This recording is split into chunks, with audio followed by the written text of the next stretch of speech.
Hey, good morning, Newman Nation. This is Justin with New Minds Enrichment, New Minds TV. Shouting out to all the socials and everybody out there. Got my chat happening up here, and I've got a quick question I want to put up before I kick the day off here. How are you a creator? So I'm going to throw that up there so that lets people respond to it. So cool. Well, man, hey, thank you for starting the day with us. Yesterday, we had a chance to really unpack the weekly theme. And if you didn't see that, check it out. I'm walking through nature. Had a chance to find some running water, kind of a cool retreat for me in a neat spot. But really talking about how we are all creators in some capacity. And the cool thing about creating is that that thing didn't exist before. And whatever kind of intentionality you put towards it, suddenly it creates and it manifests in front of you. So without getting too metaphysical, I'll just say this. We are all creators and we all bring something to the table. And as I was walking through nature, I gave everyone the challenge for this week that every interaction that you enter, use your gifts, use your creative gifts to leave that interaction better than you found it. And that could take so many different forms. I want that challenge to continue on this week. So by all means, just be thinking and be mindful of that every interaction, whether that be at work or working with your own kids, maybe it be on a Zoom meeting or with a colleague. I don't know if it's one of those emergency trips you're taking to the grocery store, which I'm a little bit off topic here, but doesn't it kind of feel a little bit like a zombie apocalypse when you head out there? It's an eerie feeling, but even then, remember, everyone else is having that same kind of out of body kind of experience. What is happening? Make that interaction better than you found it. Is it a word of encouragement? Be creative. And so that's where that whole theme from yesterday's video came in. Hey, good morning, guys. Thanks for joining in this morning. Okay, let me see if I can pop this open here. Give me just 1 second. I'm trying this live stream piece with a question inside. 2016 called and they want their live streaming back, Justin. But I'm having fun with it. Okay, let me dive in then. All right, so what I want to get to the root of today's message is some practical, straightforward tips for how to do that. So the challenge is to use your creativity to make every interaction better. Okay, but how, man? How do you be creative? Like, what the snot does that even mean? What if you can't draw a stick figure? You don't think you're creative? So really 2 questions come out of that whenever you say be creative. And those 2 questions that I've always found is like, well, how do you be creative?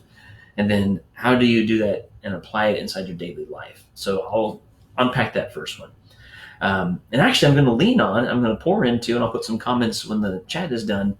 I want to talk about a couple of some great teachers that I had along the way that really helped me see this completely differently and in a way that just, helped me think of creativity in a more accessible type of fashion. So, okay, man, how to be creative. I know that's probably a topic for like a 24-part series, but I'm just going to try to simplify it and boil it down to like a little 2-minute diatribe. The first thing is this, and this comes from my time with Dr. Kettler and studying with him. And what he talked about is that creativity is domain specific. And I'm not trying to throw anything that's fancy out there. I'll quickly unpack that. A lot of times we think about, that person is creative. We see them doing a creative endeavor. And so for whatever reason, we apply that creativity to a very broad, general scope. And we say that if, you're creative here, then you're just a creative person. You're a creative type. That can be pretty detrimental to your thinking, especially when you think about creativity being so lofty. And so the first aha moment that I had is thinking about creativity as far as being domain specific.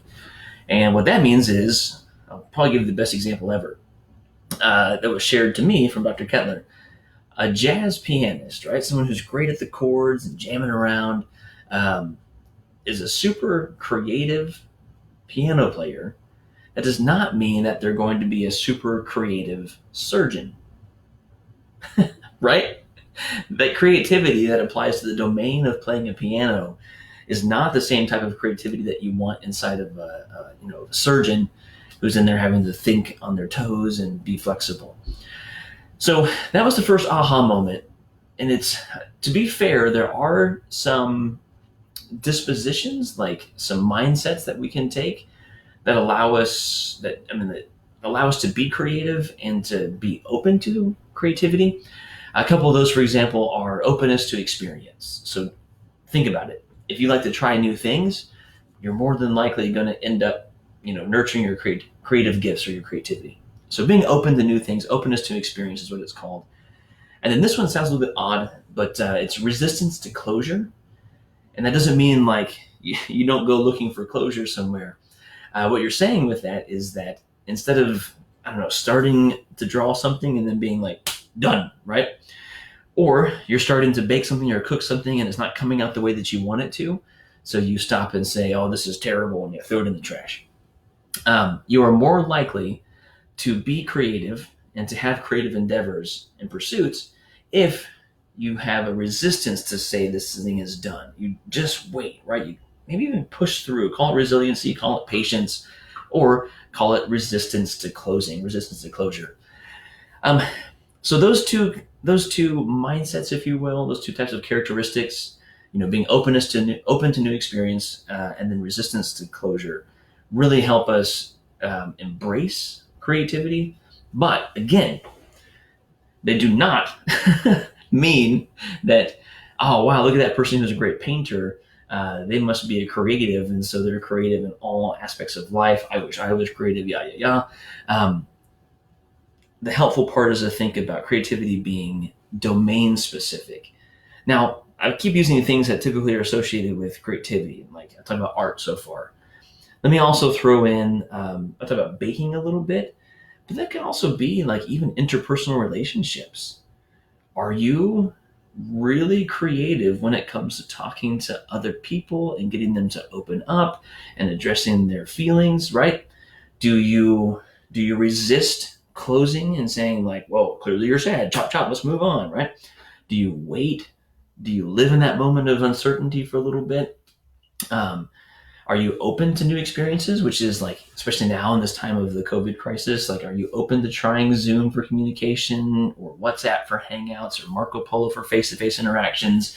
You've never done Zoom before, but not only were you open to that experience, not only did you embrace it, but you also used it as a way to interact interpersonally. So, there are so many ways to be creative. And a nice reminder of that is that creativity is not this large general category that you either got or you don't, right?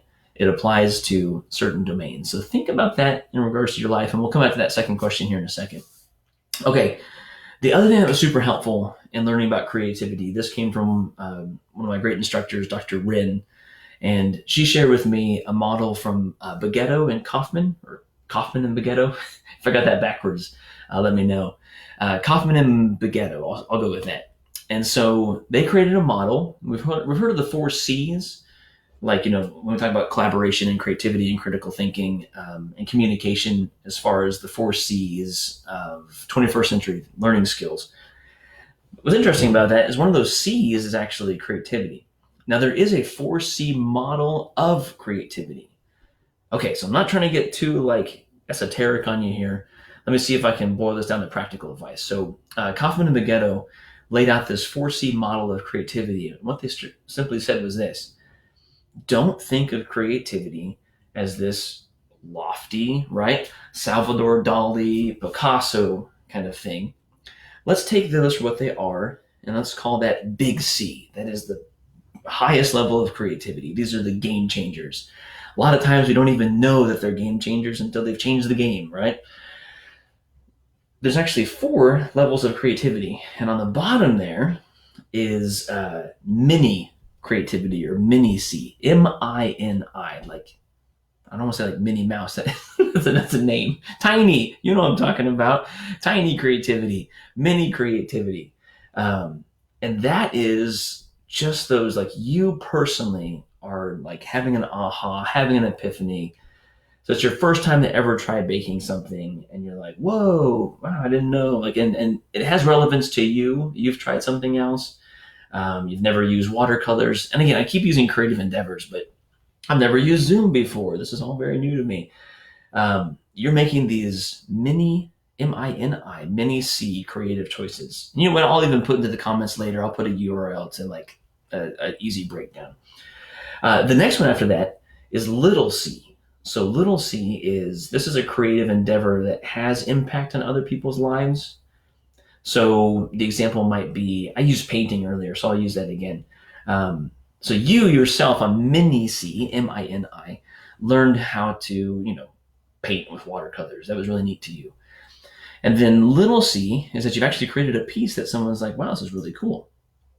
Okay, I'm going to pause there for a second and say this is probably the most helpful part for me when I was learning about creativity.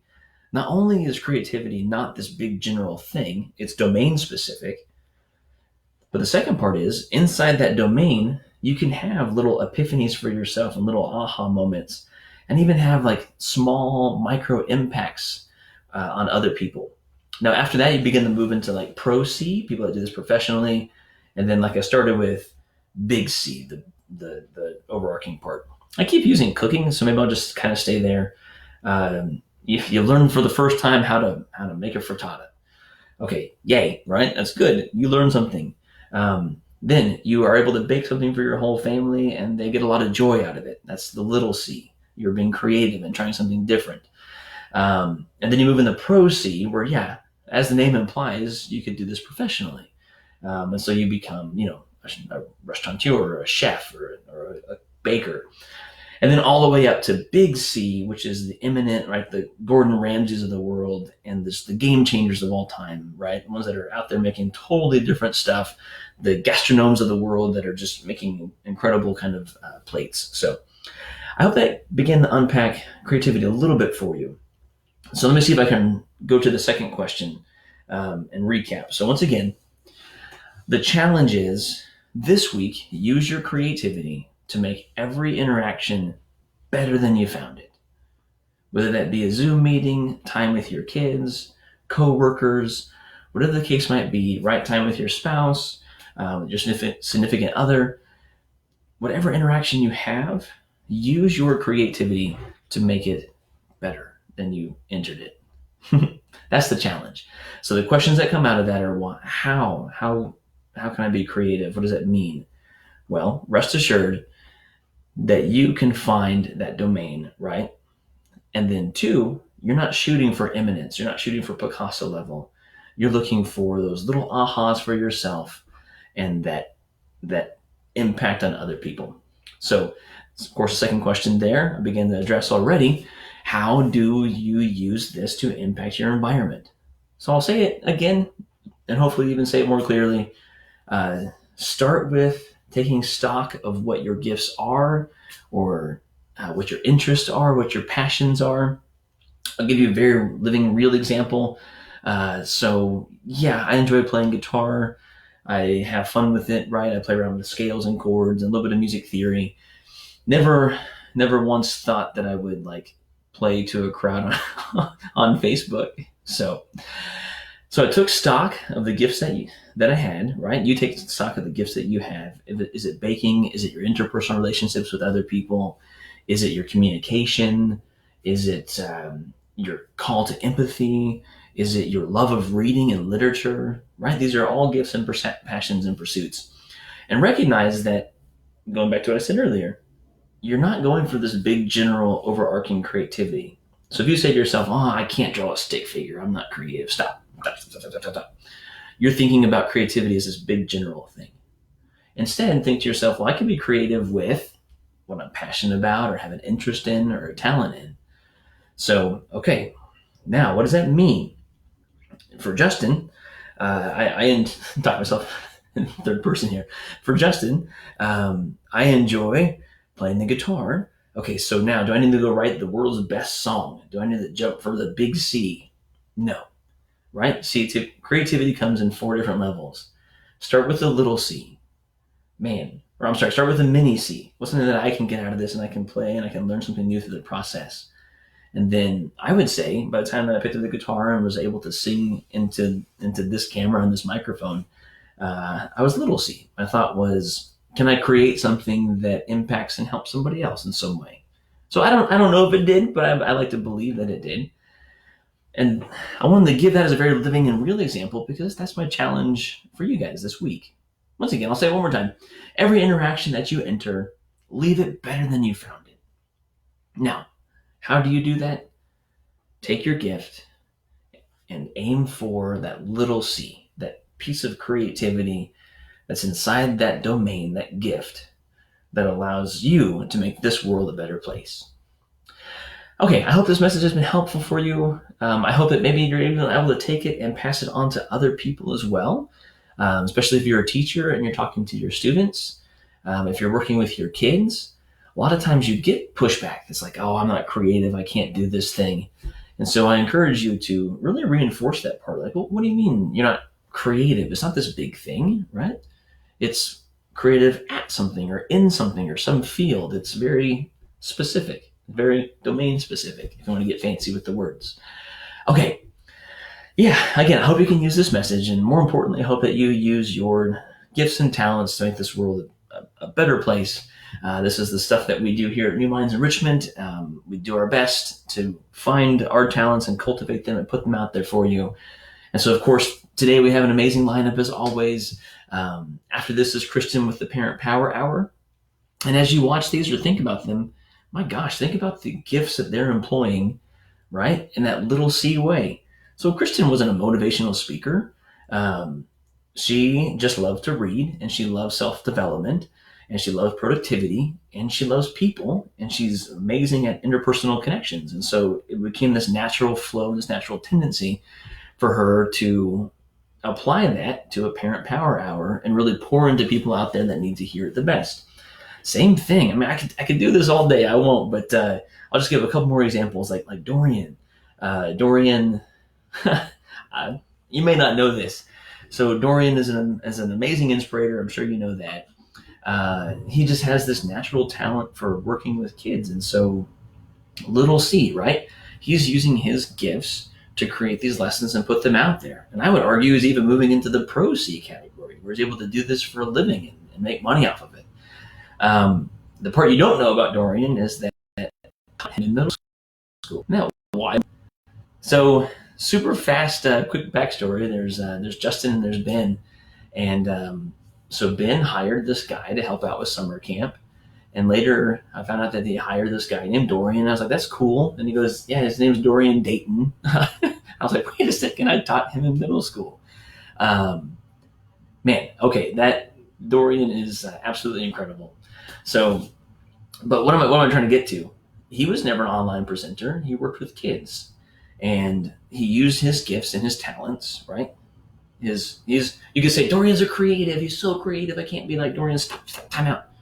Dorian is creative in a domain, right, which is teaching and application of learning and working with kids. And he has worked on that little C part to really help and influence the world, and moving into the pro C part to become professional and eminent in that field. So, hey, who knows? Maybe even someday I'll be so proud to say I taught Dorian, because he'll be big C. He'll have changed the entire educational landscape. Who knows? Who knows? Okay, all right. Well, again, I hope you are able to take these messages. Man, if I could, I would go through the entire team and talk about how incredibly talented they are, because after that is Catalina at noon with STEM and Espanol. And then we have Mr. Adam, who's a game master doing Dungeon Verse. We have Walter, who's doing Around the World with Mr. Walter. And then you have Dorian again, talking to older kids. And then we have Ben coming in with From the New Minds Vault and his Finish the Day. So I do want to say, if you enjoy messages like that, or like this, you would enjoy Parent Power Hour and also the Finish the Day, where Ben comes in and he's like a productivity guru and he's a mindfulness expert and a yogi. That's not an exaggeration. He is. So this is why I respect him so much, because he is the yin to my yang and all that jazz. I'm off topic one more time, but someone gave the metaphor yesterday that someone's got to fly the plane while the other person hangs out the window, right? Shooting the turret, I think, was what the metaphor was. And that was applied to Ben and I, which is Ben's the one, silently keeping the plane afloat while Justin's out there. Well, now I think of like Forrest Gump and Captain Dan sitting on top of the mast yelling at the waves. There's Justin. Well, sorry, Ben, I think I just called you Forrest Gump. while while Ben keeps the ship afloat. Okay, what am I getting to? He, the same regard, has taken his interests, his passions, his talents. He didn't think about creativity as far as this big general thing. He looked at it very domain specific, and he applied those things in a way to make the world a better place, starting with little c, right, sharing out there, and began to move into that pro C, professional C, where he can do it for a living. So, man, an incredible team. Again, I could talk all day. Thank you so much for your time. I hope this has been helpful. I hope you have a chance to remember and reinforce for yourself that you are creative. And just because you can't see something in front of you, you do have the power to be able to bring those things together to make them manifest. All right, guys, have an incredible day. Oh, man, my chat just popped up. Oh, okay. Before I sign off, I'll just say, hey, Sheila. Hey, Doug. Hey, Janet. Sorry, guys. I'm on this new kind of system, so I guess I missed that. All right. Well, hey, you guys are rock stars, and I'll talk to you guys later. Have an amazing day. And this is me trying to figure out how to end the video. Actually, there we go. I did say resistance to closure, right? So maybe I'm resisting the close of this video. No, I found it. Okay. Bye.